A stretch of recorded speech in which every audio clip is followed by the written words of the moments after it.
Now, her music is featured in Hollywood films from Gangs of New York to Eyes Wide Shut. But now the composer Jocelyn Pook has turned her attention to the plight of Jews who, in the lead-up to World War II, were confined in cramped, squalid holding centres. Children there were encouraged to draw pictures to help deal with the traumatic events. And now those drawings have inspired Pook's latest work. Jane Deith has been talking to her and to one of the survivors of those camps.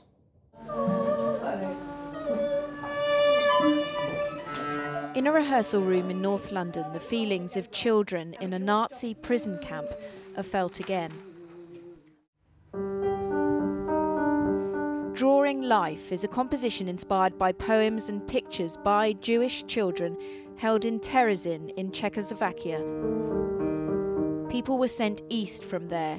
They didn't know it was to the gas chambers of Auschwitz and Bergen-Belsen. He doesn't know the world at all, who stays in his nest. This is a poem about a blackbird. He stays in his nest, the child writes, and doesn't know the world is full of loveliness.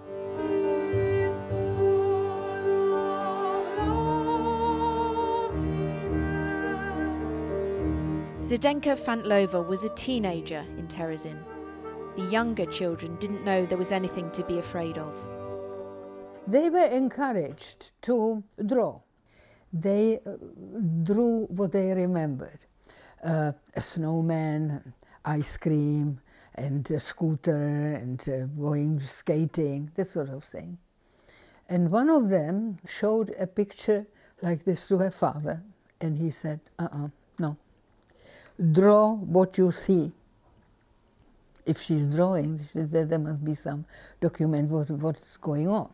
The drawings were hidden, stuffed into the walls.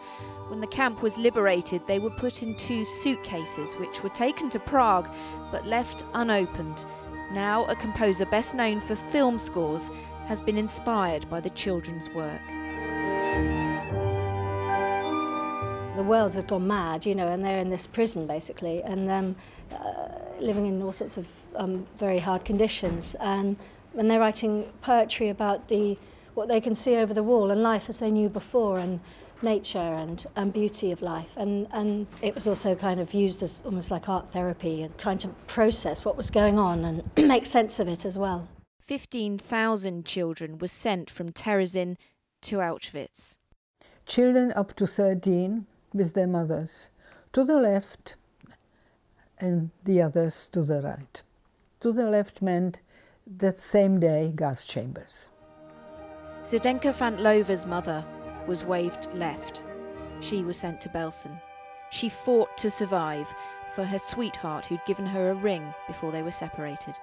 When the British came in, there were 20,000 corpses scattered around, can you imagine? At that moment, my saviour, who I never found out who he was, the member of the British Army, who found me and took me out, saved my life. And in the book that I wrote after 50 years after the war, dedicated to him, I never found out who he was, and thank him every day for what he has done, saved my life in the nick of time. Zdenka Fantlova's love didn't survive, but she still has his ring. That report from Jane Deith. Now